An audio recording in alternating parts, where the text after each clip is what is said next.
என்ன ஜெமினி சாப்பிட்டியா? இல்லையே, நீங்க சாப்பிட்டீங்களா? என்ன சாப்பிட்டீங்க? இல்லையே, நான் சாப்பிடல. போர் அடிக்குது. அப்படியா? பக்கத்துல ஏதாவது நல்ல ரெஸ்டாரண்ட் இருக்கான்னு பார்க்கவா? காசு இல்லையே.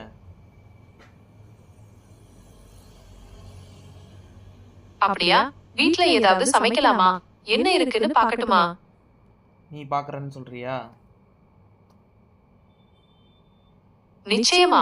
உங்க வீட்ல என்னென்ன பொருட்கள் இருக்குன்னு சொல்லுங்க, நான் பார்த்து சொல்றேன்.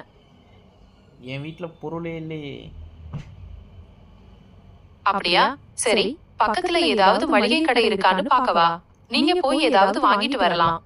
பக்கத்தில் அண்ணாச்சி தான் இருக்காரு. அவருக்கே காசு தரணும். காசு இல்லைன்னு தானே இப்போ உன்ட்ட சொன்னேன். காசு இல்லாமல் எப்படி சாப்பிட்றதுன்னு ஐடியா கொடு. உங்ககிட்ட கொஞ்சம் அரிசி, பருப்பு, காய்கறி ஏதாவது இருந்தா சொல்லுங்க. அத வச்சு ஏதாவது சமைக்கலாம். அட முட்டாளே, எதுவுமே இல்லைன்னு தானே நான் உன்ட்ட சொல்கிறேன். கையில் காசும் இல்லை, எதுவுமே இல்லைன்னு தானே சொல்கிறேன். ஐடியா கொடுன்னா நீ என்கிட்டயே திருப்பி திருப்பி கேட்டுட்டு இருக்க. ஓ சாரி, நீங்க முதல்லயே சொன்னீங்க. சரி, பக்கத்துல யாராவது நண்பர்கள் இருந்தா அவங்க கிட்ட கொஞ்சம் காசு கடன் வாங்கலாமா? ஆல்ரெடி அவனுங்களே என்கிட்ட தான் வாங்கிட்டு இருக்கானுங்க. சரி, வேற ஏதாவது வழி இருக்கான்னு பார்க்கறேன். உங்ககிட்ட பழைய பொருட்கள் ஏதாவது இருந்தா அத வித்து காசு வாங்கலாமா? பழைய ஜட்டி தான் இருக்கு. அதை வித்தா காசு கிடைக்குமா? அதை விற்றா காசு கிடைக்காது, அடி தான் கிடைக்கும். அப்படியா?